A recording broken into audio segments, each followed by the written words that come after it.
Number 8. Hans Kammler. SS General Hans Kammler was a top-ranking Nazi official.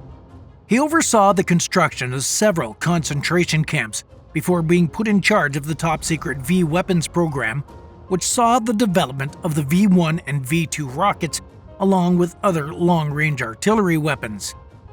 During the weeks leading up to Germany's surrender in April of 1945, he ordered the destruction of this equipment.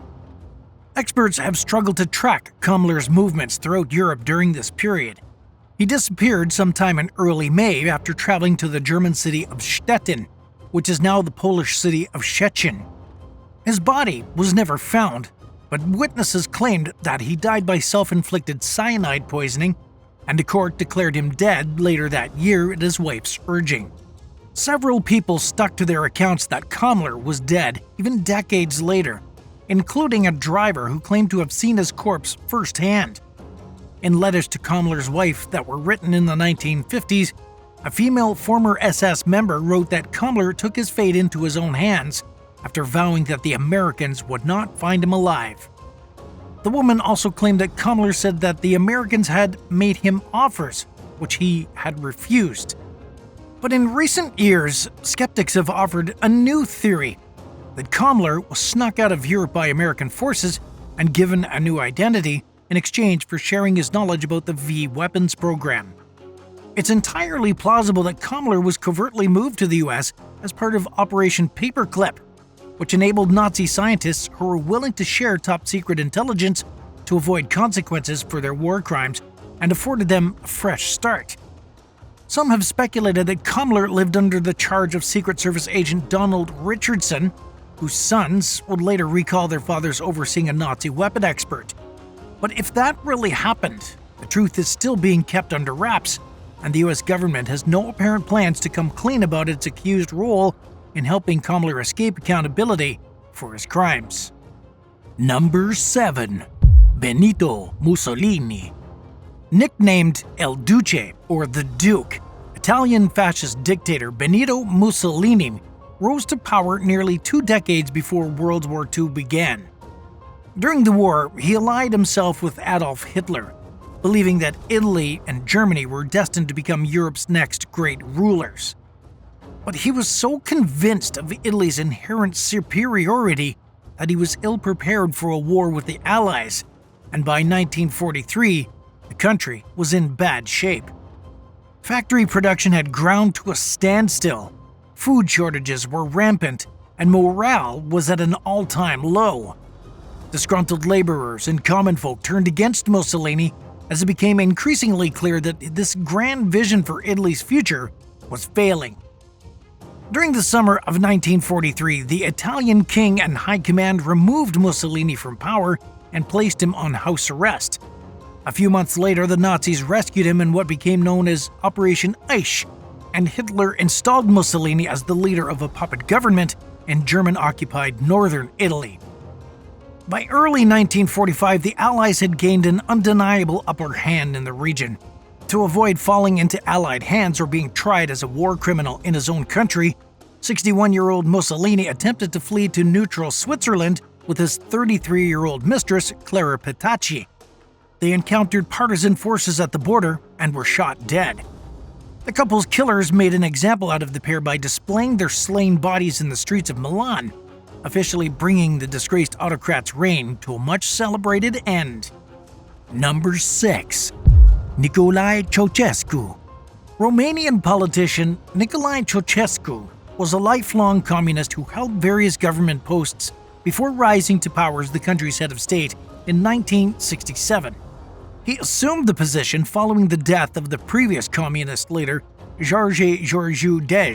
Preferring to make his own decisions free of outside influence, Ceausescu challenged the Soviet Union's rule over Romania and withdrew the country from the Warsaw Pact military alliance.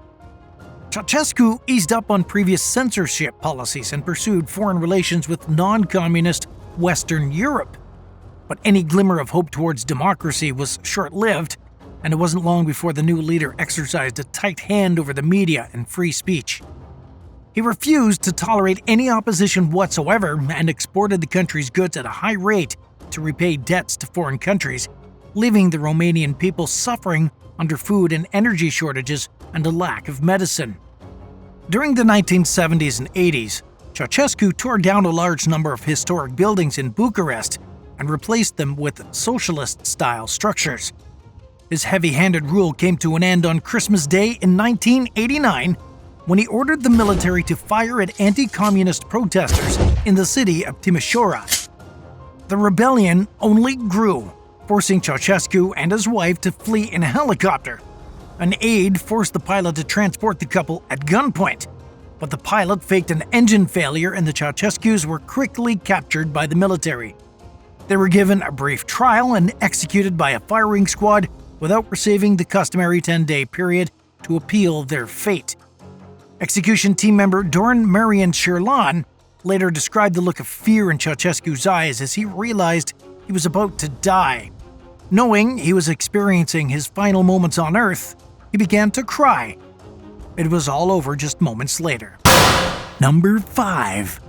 Muammar Gaddafi. Libyan dictator Muammar Gaddafi rose to power in 1969 after leading a coup d'etat against King Idris I, whose government had become increasingly unpopular among the general public. Gaddafi ruled under a self-styled combination of Arab nationalism and what he termed as direct popular democracy. But the system was far from democratic behind closed doors, especially when it came to squashing opposition, which was such a high priority that Gaddafi sent hit squads to other countries to kill Libyan dissidents. In addition to political rebellion, alcohol and gambling were strictly outlawed under Gaddafi's system of so-called Islamic socialism. Throughout his more than 40 years of reign, Gaddafi supported leaders and actions in other countries that many believed qualified as terroristic in nature. During the Reagan administration, the U.S. tried unsuccessfully to overthrow Gaddafi over what was later described as an uncompromising support for liberation movements in Palestine and Iran. Gaddafi's relationship with the U.S. worsened during the early 90s when he refused to extradite 2 men who were suspected of bombing a passenger plane that killed 170 Americans. There were also internal attempts to remove Gaddafi from power, including a foiled assassination plot that was intended to take place in 1993. Gaddafi finally lost his grip on power in 2011 as rebels overran Tripoli during the Liberian Civil War. He spent months in hiding with the help of his trusted inner circle, who kept him squirreled away in his hometown of Sirte, one of the last remaining Gaddafist strongholds, until it came under fire by intervening NATO forces. The deposed dictator tried to escape but was found hiding in a roadside drainage pipe by the Libyan military. According to the version of events put forth by Gaddafi's captors, he was accidentally killed in the crossfire between warring military factions.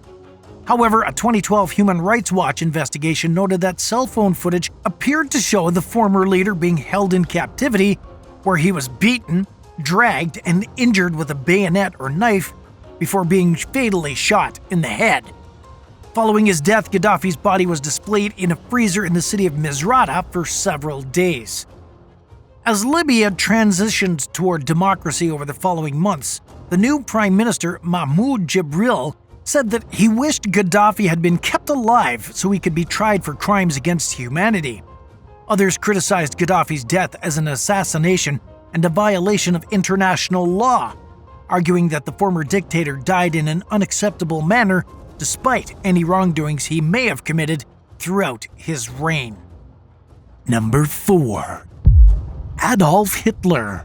As the Red Army advanced toward Berlin in early 1945, Nazi dictator Adolf Hitler retreated to the confines of the Führer bunker, his underground bomb shelter near the Chancellery.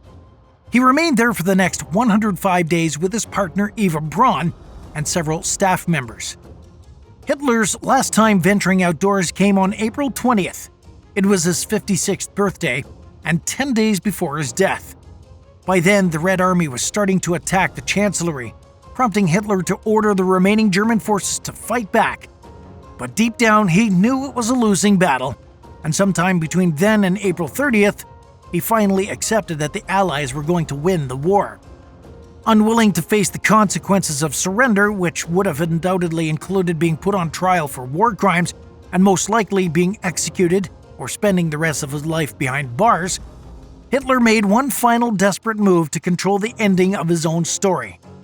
On the night of April 29th, he married Eva Braun as a reward for years of loyal companionship. The following day, the couple said their goodbyes to the staff and retired to the private quarter, where they took their own lives. Per his instructions, the staff took their bodies to the Chancellery Garden and burned them. Number 3. Jorge Uba Castañeda. Nicknamed Number 5, or Central America's Napoleon, Guatemalan military general Jorge Uba Castañeda rose to power as the only candidate in the 1931 presidential election.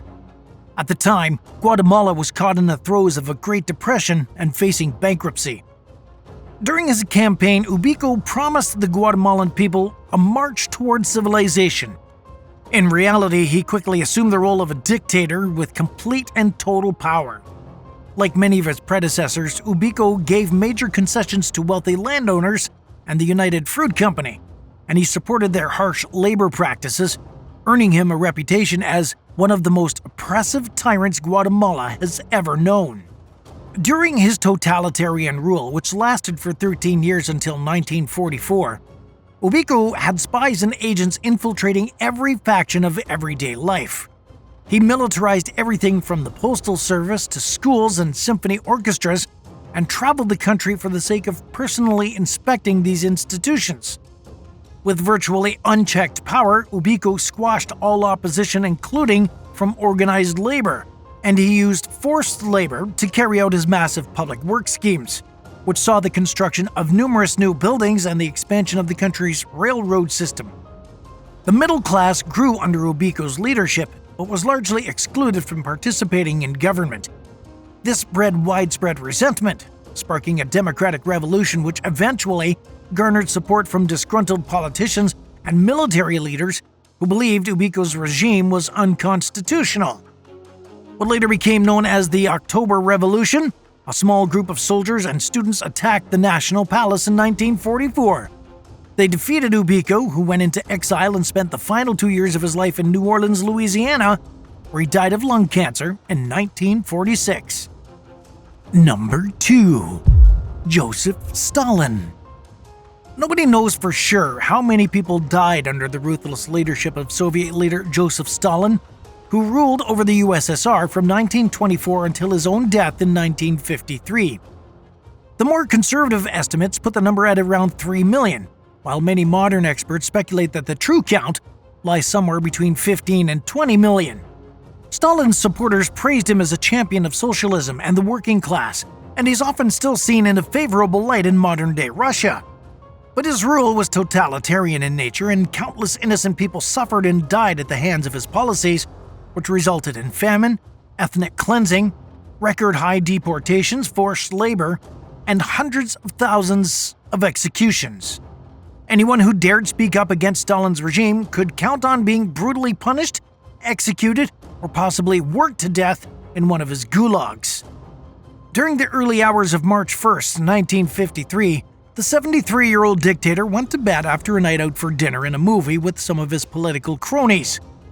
When he failed to exit his bedroom the next morning, his guards were worried, but they had been told not to disturb him, so they chose not to check on him. Finally, sometime between 10 and 11 p.m., they became concerned enough to break orders and enter Stalin's bedroom, where they found him alive but incapacitated on the floor, having suffered a major stroke. Stalin clung to life for 4 more days. His daughter, Svetlana, would later recall the look in his eyes right before he took his final breath, describing it as either mad or angry and full of fear of death.